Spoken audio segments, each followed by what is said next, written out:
लड़ाई करूँ जे पर्यंत आम सरकार आमको न शुणी से पर्यंत आम लड़ाई चली राज रास्त निआ जड़े आशा कर्मी मान जो प्रकार असुविधा अच्छी बारंबार अभियोग कर पूर्व सरकार तो जमा शुणला ना ए सरकार को आम आशा रखुचु आशा भौणी मानकर जिते असुविधा था ना कहीं सरकारी मान्यता दि जाऊ। ओडिशा राज्य आशाकर्मी संघ पक्षरु सहरर बाजी चौक छकठारु एक शोभायात्रा आसी जिलापाल कार्यालय सम्मुख में पहुंची विक्षोभ प्रदर्शन करथिले। जिलार शताधिक आशाकर्मी माने 10 दफा दाबी नहीं एक शोभायात्रा सहर परिक्रमा करथिले। पूर्व सरकार आंभ मानकु ठकिछन्ते वर्तमान सरकार आम दुख बुझिबे बोली प्रकाश करिछन्ते। सेमाने जिलापाल कार्यालय में पहुंची विक्षोभ प्रदर्शन करने सह प्रतिवाद करथिबा परे जिलापाल माध्यम मुख्यमंत्री और प्रधानमंत्री को दाबीपत्र प्रदान करुछन्ते। सरकार तांको गुहारी न शुणती तेबे आगामी दिन में राज्य में समस्त आशादी माने बड़ धरणर आंदोलन करने को चेतावनी देछन्ते।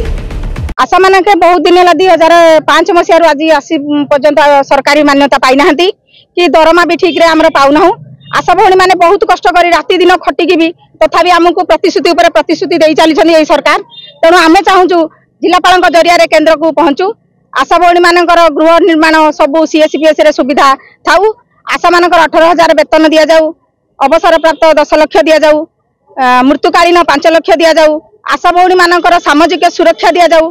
आशा भौणी मानकर जिते असुविधा था ना कहीं सरकारी मान्यता दि जाऊ। आमर प्रथम तो जो दरमा इनसेट भी दि जाऊँगी सेटा न दि जाएगी आमको गोटे मासिकिया भत्ता दि जाऊ जोटा दरमा आमको 18,000 टंका सेटा भी आम यही जरिए आपण सांबादिक भाई को आमको नमस्कार करुची यही जरिया आपण टिके जनातु सरकार को दिन लड़ाई हम जिले ता पूर्व आम राज्य करूँ आम लड़ाई करूँ जे पर्यंत आम सरकार आमको न शुणी से पर्यंत आम लड़ाई चली राज रास्त निआ जलैबू। चंद्र साहू आज भारतीय मजदूर संघ तरफ माननीय प्रधानमंत्री को उद्देश्य जिलापाल माध्यम आम ओडिशा राज्य आशाकर्मी संघ 10 दफा दाबी नहीं दाबीपत्र दौ।